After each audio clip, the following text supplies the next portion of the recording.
So let's talk about the book of Job. In the writings, philosophical wisdom or speculative wisdom, much like Ecclesiastes, a lot of overlap with Ecclesiastes. It has been called the greatest poetic work ever produced by the Israelite community in its honesty, its perception, and its expression. What it is willing to say, the insights that led it to say it, and the way that it says it are all second to none.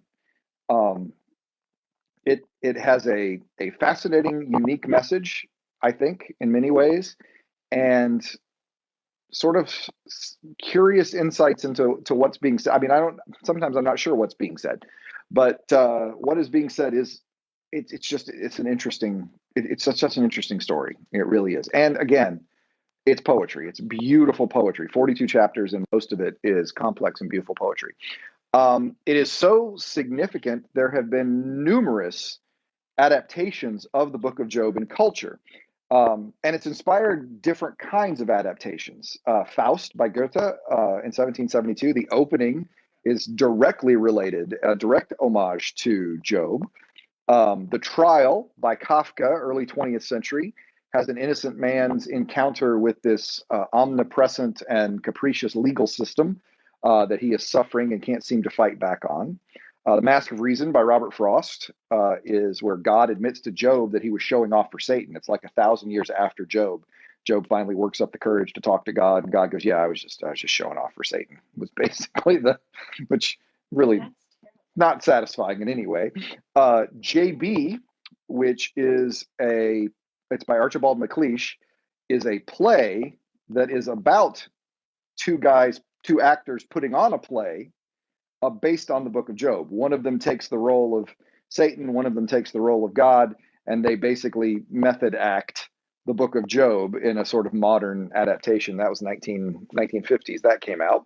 And then God's Favorite by Neil Simon is a comedic play set in Long Island where Joe is suffering as he goes through all of this. Those those are just the big names that I could point out. There was a dark comedy starring Courtney Cox and someone who's not Courtney Cox. I don't remember what his name was. Called Commandments in the mid 90s. That I think loosely based on the book of Job, where this guy lost everything inexplicably and then decided to set out to break all the commandments um, to show God. And it kind of had a little bit. He ends up in the storm at the end, much like Job does. So there's at the end of the movie, he's washed off a lighthouse, and there was a lighthouse. It did apparently stick with you. I've seen it one time in my life, but yes. And he also ends up coming out of the belly of a whale at the end of that too. Spoiler alert. So it's got a little bit of everything on that.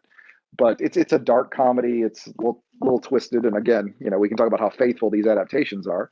But these are just, like I said, the past 300 years, the inspiration for this book has inspired. But there were also ancient adaptations, and this one probably more significant to us.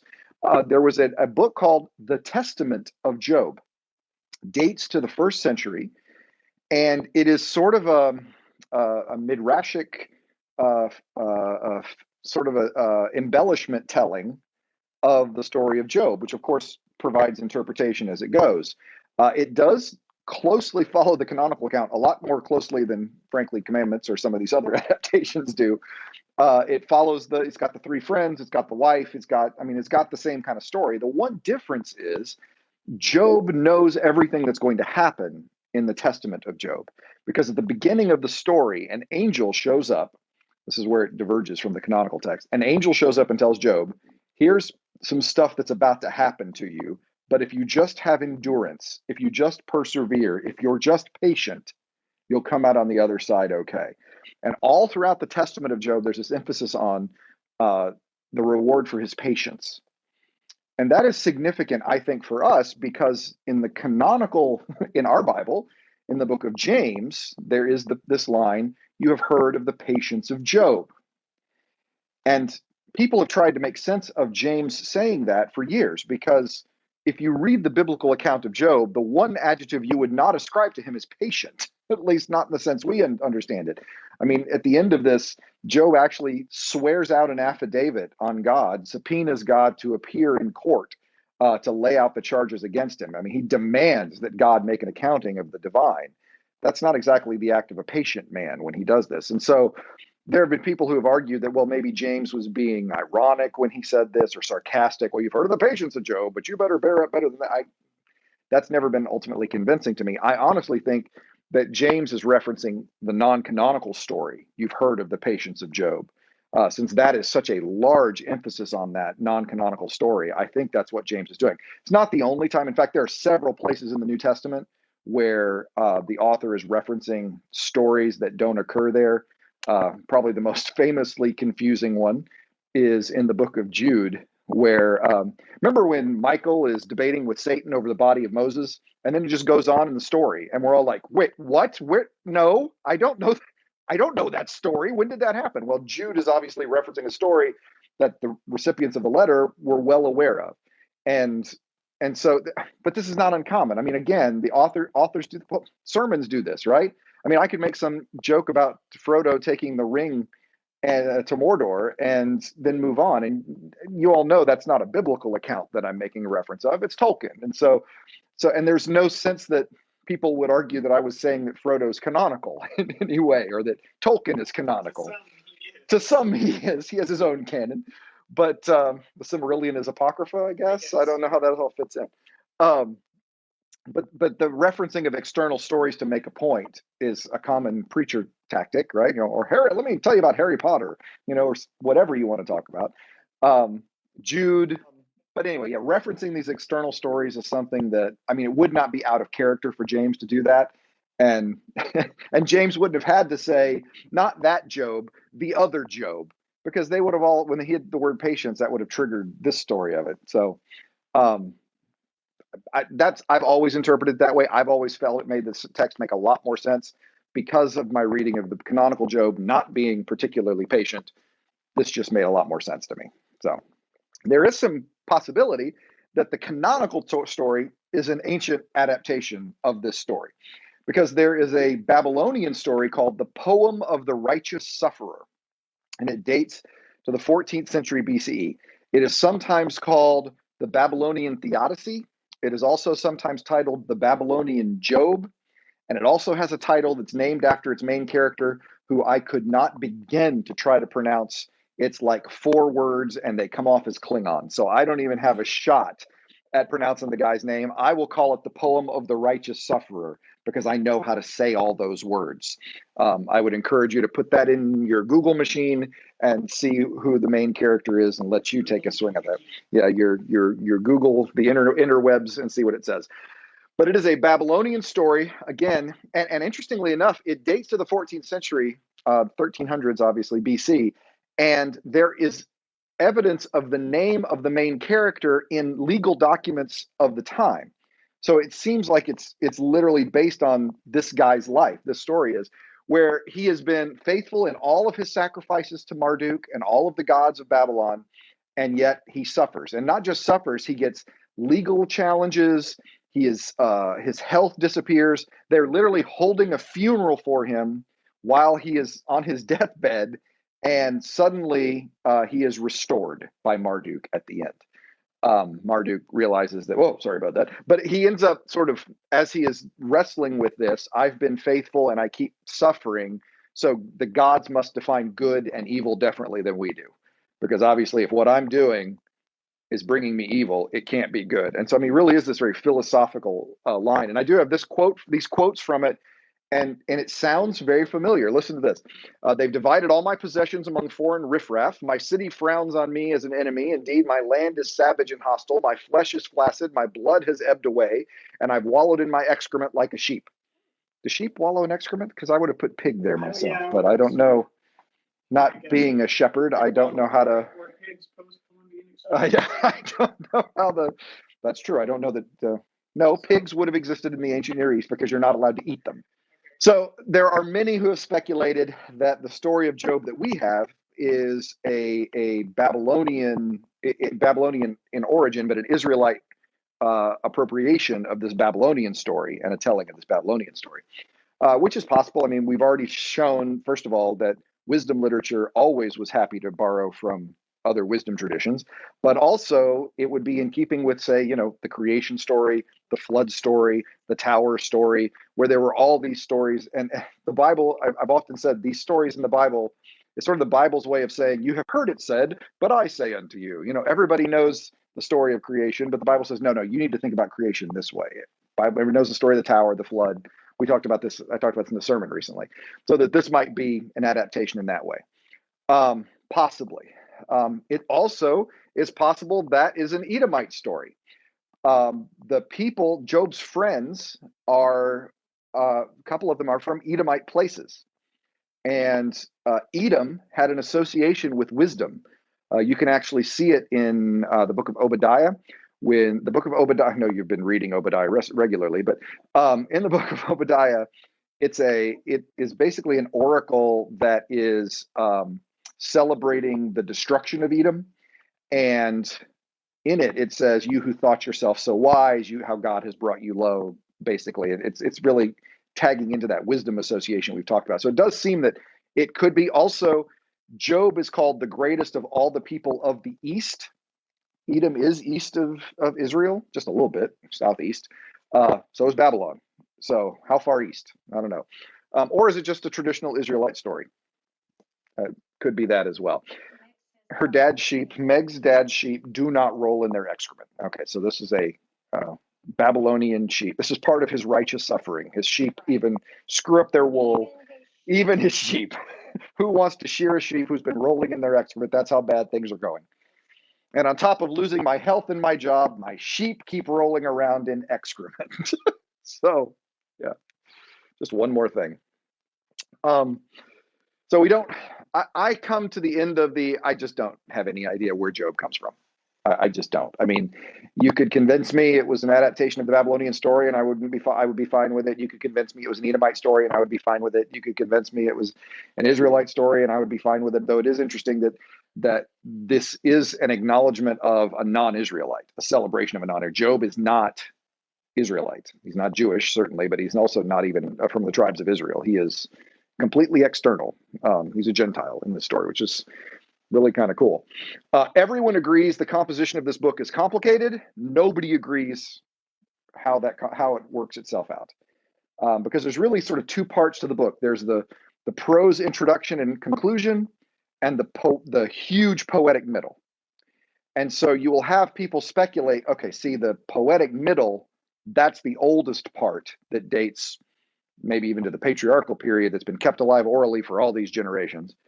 And then, with the exception of the speeches of Elihu, which most people think were added later, and that the prose beginning and end they're the late text, that was added on at the end to add context. And other people go, no. The earliest story is the prose part, and then they added the poetry to fill it in. And the truth is, nobody knows. I mean, just nobody knows. The book came together over time and had a very complicated history, and that we can all agree on. How that history works itself out, nobody agrees on. One interesting canonical discussion of Job comes in Ezekiel. Ezekiel chapter 14, starting in verse 12.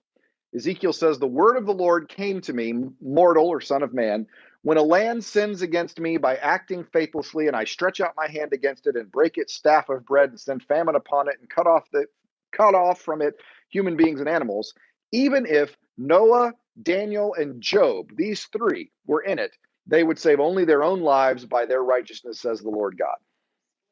Do any of these sources have the same prose poetry split? They do not. I believe that the Babylonian story is prose. I do not believe it's a poetic account, which is interesting because often the Bible goes the opposite way of what everyone else in the world goes. So in other words, everyone else in the world's creation story is poetry. The Bible tells it's in prose. Babylon has its Job story in prose, and so the Bible makes most of its poetry. So no, I believe that that's correct, is that it's primarily prose. No, nobody else follows that same form in this. Interesting mention of Noah and Job here. Daniel is a curious one.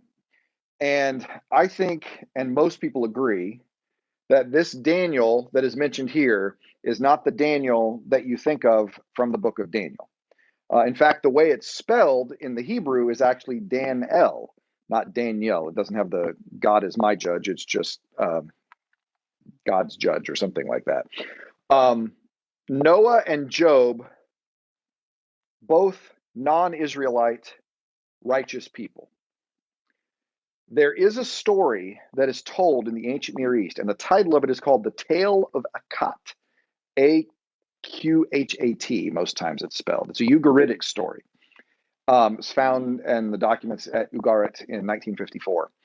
And in the Tale of Akhat, this righteous man, Dan-el, goes looking for his son, who I believe has been taken to the underworld. It's been a while since I've read the Tale of Akhat. But Dan-el is considered this righteous person in the story. And so most people, most scholars would agree that this Daniel is probably that Daniel. And that would fit non-Israelite righteous person, because it doesn't make a lot of sense for Ezekiel to mention the Daniel we know as Daniel, because first of all, the book of Daniel is not written until at least 400 years after Ezekiel. And the Daniel that the book of Daniel tells stories about would be a contemporary and later of Ezekiel, which is that's a weird thing. Not even if George Washington, John Adams, or Joe Biden were around. It's like, that's an unusual choice, I think, or even not even that. Just say George Washington and John Adams, and then just pick somebody randomly, like John Wayne, to see Shakira. They can only save themselves. No, I mean, this Daniel very likely is the Daniel from the Tale of Akkad, I think. That just makes this balance a lot better. And it makes what Ezekiel is saying a lot better, that these righteous people who are Gentiles, who understood what it was and celebrated by God, that their righteousness would only save themselves, that each individual has to answer for their own behavior in the book of Ezekiel. So I think that there are a couple of translations that translate it without that I, that help people not make that association, but most of them put the I in.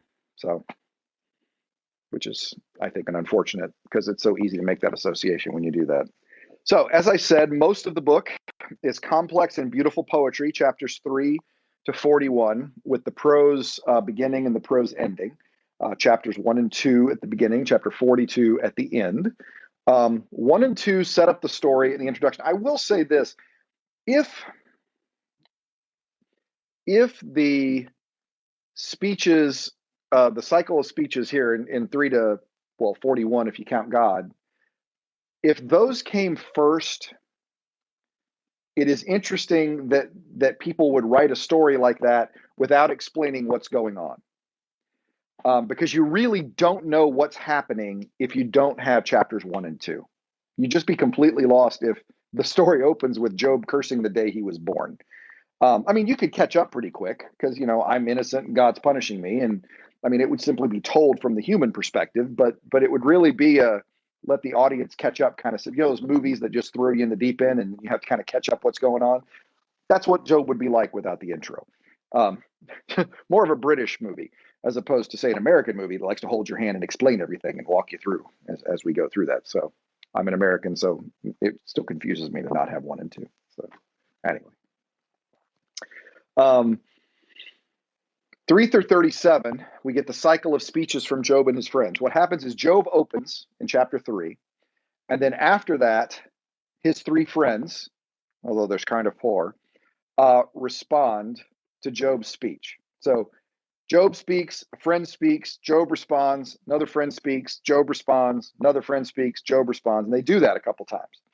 And then in chapter 31, well, I should say 32, Elihu, the mysterious 4th friend, appears. And he's never mentioned in the beginning. He's never mentioned in the end. He just shows up. He was out at the intro. He just shows up and he says, I was quiet because I thought old people were smart. But now that I see that's not the case, I have something to say. And he speaks for 6 chapters. Which, by the way, is a great intro. when you get, it's like, I didn't say anything because I thought people older than me were supposed to be smart. And now that I can see that's not the case, I'm going to go ahead and tell you what I think. So most people think that the Elihu cycle was added, and it's very possible that it was. God does show up in chapter 38. One of the things the Elihu speeches do, though, those last 6 chapters, they provide some space between Job's last speech, where he demands that God appear and give an accounting of the divine, and God showing up.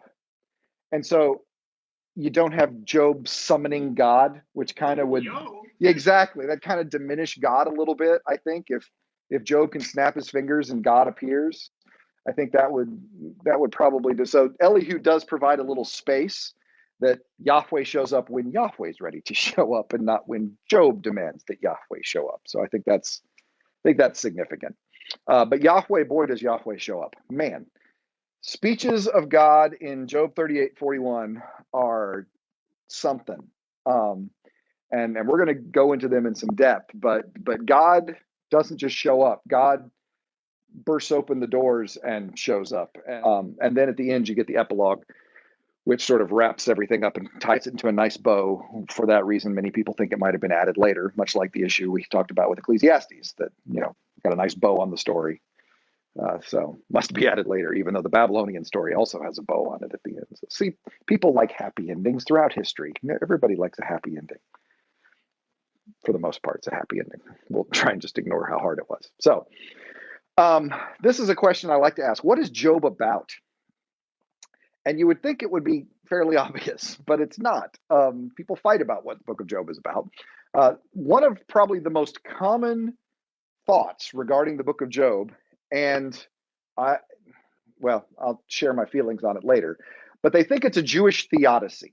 That most people have used the term, well, this is an insight into the Jewish mind, answering that question, why do bad things happen? A theodicy, and it's going to be important for us at the end of the story, a theodicy literally means justification for God. So what does God need justifying for? Well, you need to answer this question. And the question is this: you believe God is all good, omnibenevolent, God is all powerful, omnipotent, and yet evil exists. This is a paradox. You could have any two of these, and we don't have any problem, right? God can be all good and evil can exist because God's not strong enough to do anything about it. Or God can be all powerful and evil can exist because God isn't all good. But to hold all three of these is a logical contradiction. And so since we actually do hold all three of these, you're modifying, usually to answer this question, people modify one or the other. Well, actually, some of them modify all three. In other words, some will say that God is all powerful, but evil exists because this is the best God could do in this world, that this is the best of all possible worlds. And even though God's all good, this is just as good as you're going to get when you involve people in it. Some people say that God limits God's power, like we see in Philippians 2, right? Not considering equality with God something to be grasped, but making himself nothing. Jesus becomes nothing and becomes human and goes to death on a cross. So in other words, they modify this one. Christian scientists and some others would argue that evil doesn't exist. The things which seem evil are just things which add shadow in a painting and give life depth. That from a larger perspective, if you get too close, of course it seems bad, but from a larger perspective, it's not actually evil. So different people have answered this in different ways. There are, starting with Augustine,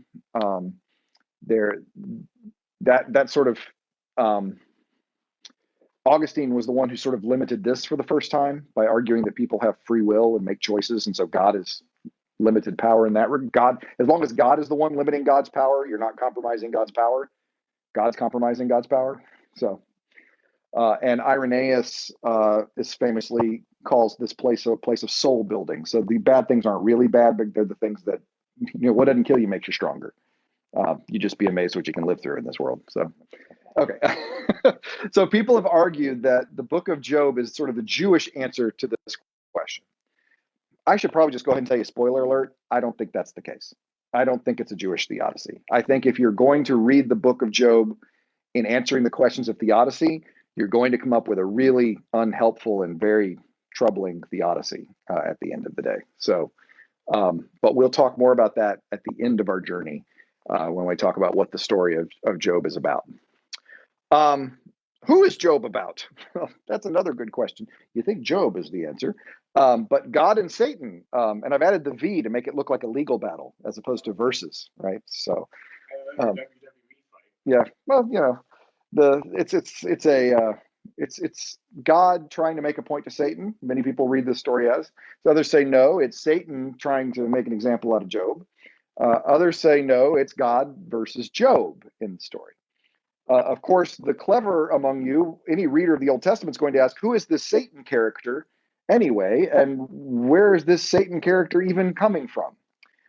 So that, by the way, a really good point in the story. And I'm going to come back to this question in just a second, because I want to talk about who Satan is. The word Satan is actually derived from the Hebrew word Satan, Satan, which means to obstruct.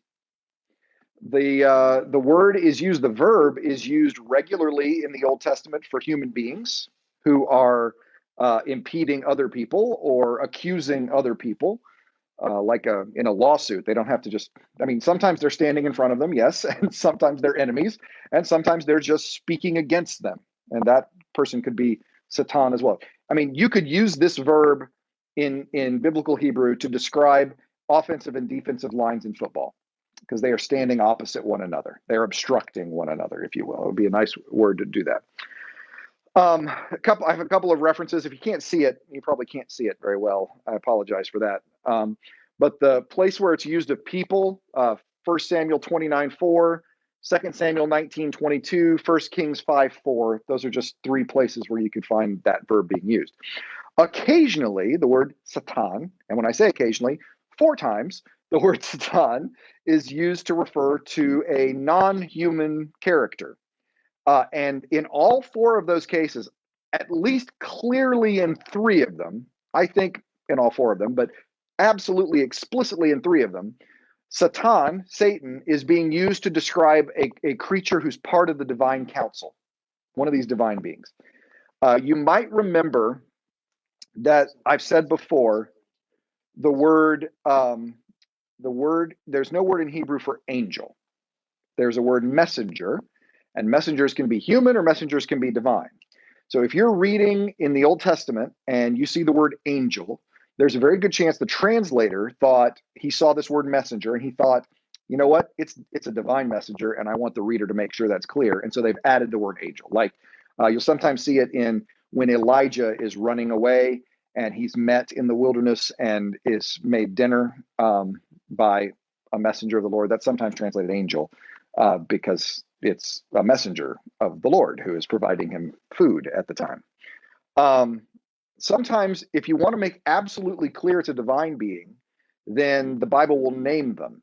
Cherubim, the type, not like the person. You don't get people named. You don't get divine beings with specific names in the Old Testament. You get that in the New Testament, like Michael and Gabriel, but not in the Old Testament.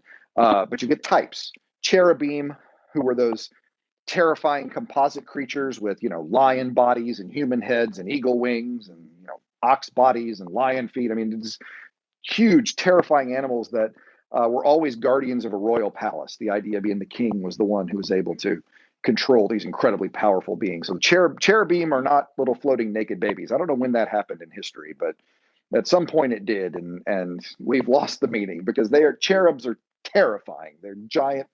The beginning, Ezekiel 1, those are cherubs, very scary. Seraphim are another kind of divine being that are named. That word just is it's a participle which means burning one. So obviously they're flaming beings when they do, which they're mentioned in Isaiah 6, which is curious to me because I don't know why in Isaiah 6, when they get the hot coal from the altar to put onto Isaiah's mouth, that they use tongs. If their name means burning one, why do they use tongs? Say it's a sneeze shield. They couldn't reach it. I mean, I don't know. Anyway, seraphim, cherubim. The other sort of generic term for, hey, this is a divine being and not a human messenger is B'nai Elohim, sons of God. So the sons of God, very common son of God or sons of God is used. It is just the Old Testament shorthand for what we would call angel or divine being. This is why Nebuchadnezzar can look in the fiery furnace and see one that looked like the Son of God. This does not mean, as some people have thought, that Nebuchadnezzar recognized Jesus. There are a number of problematic. It's Jesus. I always ask the students, how in the world would Nebuchadnezzar, who lived 600 years before Jesus, recognize Jesus? And a student once said, because his grandmother had that bronze, that's Solomon, no, Warner. Screwing up the joke. You gotta get What's his name? Anyway, that bronze picture of Jesus that everybody's grandmother always had hanging in the room. That's I'll get it later. It'll come back to me. Warner. The joke's gone. I hate it when I can't think of these things. Anyway, what Nebuchadnezzar was saying is, look, there's an angel in there with Shadrach, Meshach, and Abednego. And so in the open of the book of Job, the sons of God came to present themselves before the Lord. And so some Bibles, and I believe that the NRSV is this way, will say divine beings. Some of them, I think the NIV says angels at the end of the day. So it's kind of a generic way of doing that.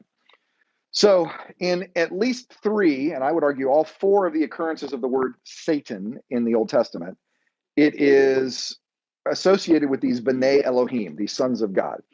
So let me show you all 4 of those occurrences. One, in Numbers 22, 32, the Satan. In other words, the term Satan has the definite article in front of it. The Satan. Yeah, no, actually, the Satan, if you will, Ha-Satan, is the one who obstructs Balaam's passage. So it's the Satan is the angel that stood in the path. That's Ha-Satan standing opposite Balaam. I mean, everybody remembers the Balaam story because of the donkey talking, but yeah, see, this is what happens when you don't read your Bible. The donkey talks in Numbers 22, but Ha-Satan stands opposite, the Satan stands opposite Balaam as he's riding down the road. Similarly, in Zechariah 3, Ha-Satan, the Satan, the accuser, objects to Joshua, who was high priest after the exile, not the Joshua for the book of Joshua, another dude named Joshua. Objects to his appointment as high priest because he was unclean or unworthy. God goes on to say, I'm going to make him worthy. He'll be a great high priest. Sorry. I'm going to get him confirmed. It's not a problem. You don't have to worry about it. Sure, there's some problems in the past, but I'm going to take care of it. No, that is basically what Ha-Satan is objecting. He can't be high priest. He's unclean. God says, no, I'm going to make it okay. In Job 1 and 2, another place, definite article. So all 3 of these occurrences up to this, it's Ha-Satan, the Satan, objects to God that he can't do what he wants with Job because of God's policies that were in place. That, in other words, I can't do my job because Job is protected by you. So We have a question. the serpent in the garden is often associated with Satan, but it's always done retroactively. In the garden text itself, it only ever says serpent. It doesn't ever make that association. Later on in Revelation, that ancient serpent, the devil, there does seem to be that allusion, but that tradition of the serpent being Satan, Mr. Satan, the embodiment of evil that we know in the New Testament, that is a much later development. At this point in the story, there doesn't seem to, obviously, as you can see, Satan, the Satan, Ha-Satan, doesn't seem to be the same character that we know in the New Testament, tempting Jesus and fighting Michael in Revelation. This one seems to be part of the divine. I mean, obviously, in the Numbers passage, he's actually doing what God asked him to do. He's actually playing a role there. In Zechariah, again, playing a role, making sure that Joshua is acceptable to serve as high priest. Job, again, is Ha-Satan, which makes you ask the question: Is this, Mr. Satan that we know from the New? Well, I don't know, capital S, Mr. It's not a name in these 3 occurrences. It seems to be an office, if you will. The prosecuting attorney, the accuser, the one who's trying to make sure the rules are being followed, right? Well, I was going to ask your mom. She stepped out of the room for a second. There's always the monk in the monastery who makes sure everyone's following the rules. I know what you're talking about. But I also- The abbot can always overrule him, but he's the one that makes sure no one's running in the halls or talking during mealtime or staying up past bedtime and showing up, paying attention in worship. There's always that guy. There's always that monk and you don't know the name of the dude who you remember him at the Abbey of Gethsemane. He had the little glasses and the short hair and kept looking at you harshly. Yeah. So, some suggest, if you will, that Hasatan is that dude, right? Hasatan is the one who is trying to enforce rules. God, but God can, as you see in Zechariah, God's overruling. It's like, no, I'll make it okay. Like he was talking during mealtime. It's all right. It's okay. I've got it all right. These three circumstances, I think it's clear that is an office in the divine council that God is interacting with, and including Job. And we'll see this more clearly when we get into the text. But like even when God says, "So, Hasatan, where you been?" Hasatan says, wandering around on the earth, going to and fro, hanging out. It's what we always sort of, I think, mentally add, seeking whom I may devour. But that's not, he doesn't say that. He's just wandering out. And we're going to see how that affects interpretation. Now, let me make clear, there is not a Bible in existence that I know of. Well, no, let me put it this way. There's not a Christian translation that you can buy in a Christian bookstore that ever translates these three occurrences as Hasatan or the little lowercase Satan. Every one of them makes it a proper name. Even though the Bible doesn't make it a proper name, I really wish we would be more literal here. I really do. I wish they would translate this much more literally and preserve the definite article in these cases, because I think that's important. The one place in the Old Testament where it's not the definite article is 1 Chronicles 21, where Satan, no definite article, proper name, inspires David to take the census of his people. Okay? It really is. I'm going to make him take a census. Yes, but what's it? Playing the long game. Stay with me. Anyway, trust me, it's much more evil than it sounds. It's a census. No, it's even better when you say census if I do this. This is the best part of it, the census. Anyway, what is significant about that is the passage in Chronicles has a parallel. It's retelling a story from Samuel. Very often, the beginning of Chronicles and Samuel, there's a lot of overlap. They're telling the stories of David, and there's a lot of overlap. And here's the part that always broke my students. So you might want to buckle up your brain because this one can cause you some stress. But you got time. In 2 Samuel 24, David is inspired to take the census by God. Same census. So in 2 Samuel 24, God inspires David to take the census. In 1 Chronicles 21, Satan inspires David to take the census. But there's one little caveat here that I think can help people whose brains are about to break. Okay? And that is that I didn't give you the whole text of 2 Samuel. The 2 Samuel 24 says, the anger of the Lord burned against David and inspired him to take the census. And so I would argue that the book of Chronicles, which comes much later, is using the proper name Satan as a personification of the attribute of the anger of God. Yeah. So even though this is the proper name, I still don't think it's the Mr. Satan that we get in the New Testament with the fleshed out, evil, tempting Jesus, fighting Michael, all of that. So all of these, I think, are examples of an office in the divine council that has the responsibility to test the motives of humanity, to make sure that people are doing what they need and their hearts are pure, and make sure they're doing what they should be doing. And that by the time we get to the New Testament, that word has come to mean something else. That title, that name, has come to be associated with another being altogether that has some of the attributes of this, but is not the same. So reading So reading the story of Job as Satan versus Job or God versus Satan doesn't make sense in its historical context because Satan works for God in Job. And the evidence of that is at the end of chapter 2, Satan goes out from the presence of the Lord and from the book of Job. There's never any follow-up. There's never any ha ha from God at the end. There's never, Satan is not the one. Job does not blame his circumstances on Satan. God does not shout, well, I didn't, it was Satan. I mean, you don't get any of that. Job considers God his adversary. In fact, Job's name in Hebrew means adversary or enemy. And Job says, I wish I had an accounting of my adversary. And it is God who shows up to answer. So God interprets in this story as this issue being between God and Job. Job interprets the story as being an issue between God and Job.